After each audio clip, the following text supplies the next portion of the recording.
আমরা আলাউদ্দিন ব্যাপারী প্রবাসী তার স্ত্রীর সঙ্গে কথা বলা। আসলে আপনার স্বামীর সঙ্গে যে আলাউদ্দিন ব্যাপারী যে বাকবিতণ্ড হলো কোন হলো, আপনি এ ব্যাপারে কতটুকু কি জানেন, কি কারণে এই ঘটনাটি ঘটলো? আমি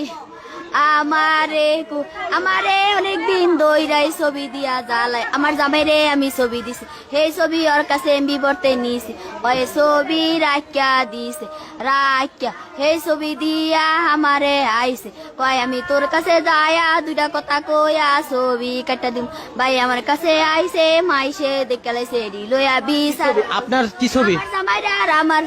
ছবি দিয়া ওই কেমনে বিলে ডিয়েট কইরা এমন ছবি বানাইছে। ছবি কি ইয়ে করছে, মানে নকল করছে, এরকম একটা অভিযোগ? নকল করছে, আসল ছবিও আছে, সব ছবিও ওর কাছে রেখে দিছে। সেই ছবি দিয়ে আমার ইয়া করে আমার কাছে আইছে ছায়া ছবি কাটা লাইছে তো বিচার হইছে ছবি কাটা লাইছে দেখা এডি আর আমি কই নি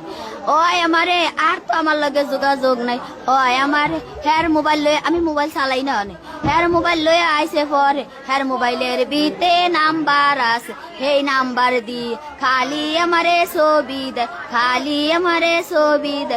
আমি কই আরে আমি কই দে হয়েছো আমি তো বাঁচতাম না ও আমারে বাঁচতে দিব না খালি কয়ে কে তোরে মাইরা লাগবো তুই মরে গেলে আমার ভোলা হান কে দেখবো আমারে কে দেখবো আমি তো কই